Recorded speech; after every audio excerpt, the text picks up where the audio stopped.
How's it going? It's Thomas Steed here. Once again, I'm going to do another video really quick because, I just thought about this, and this was an area that I struggled with when I first learned to paint.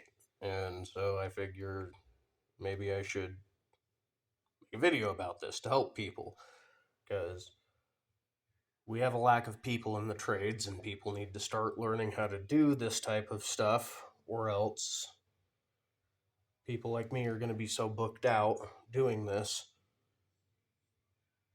and we're going to have to charge so much money it's ridiculous. So I'm going to have to start teaching people. This is how to cut it in a corner. So when you're looking at a corner, what you're going to want to start doing after you've got obviously material, paint. Paint is material in this situation. On the brush, you need to apply it. You need to apply it a little bit away from the point that you're actually trying to hit. So in this spot, I'm applying a little bit of pressure and just like dabbing it down towards there. And this dabbing type of motion, or applying pressure to spanning the bristle, is what it is that you're kind of trying to do, so that you can get close, and you don't want to have too much paint or material on there, or else you can start creating, like right here where there's a puddle or a large well. And if you create a well, sometimes you want to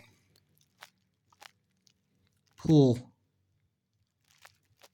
up slightly. You have to get very close and be very careful while doing that. And that's why we have tape, especially on a project like this where I'm up against a raw finish or stained type of a wood rather than just painted trim.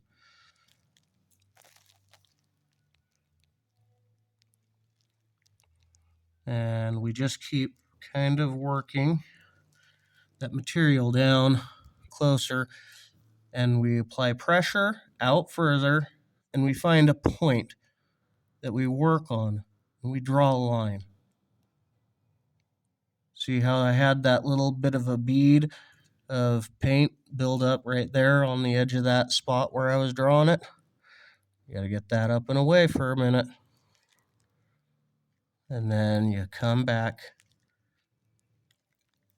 and you do it like so. Now, we got a situation over here with the tape. Because, sometimes when you tear tape, you don't tear tape straight. So, what we got to do is make sure that we fold it over. Grab that little guy right here, and you peel it back. Ooh, it's got paint on it. Put the pressure down, like that. And then we come back in.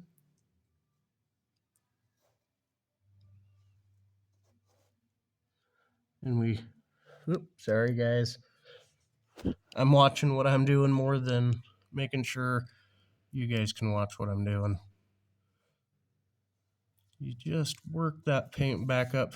Corners here, they like to build some paint up, and sometimes they'll try and run. So in the process of doing it, just make sure that you pull that up after you've made that initial right down there. And then you take and put some pressure on it. Put it out there a little. And get down in. I feel like Bob Ross.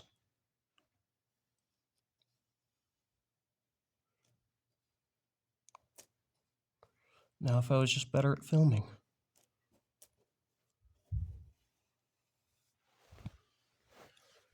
All right, well, I think that's about as much as I can show you really with painting in a corner.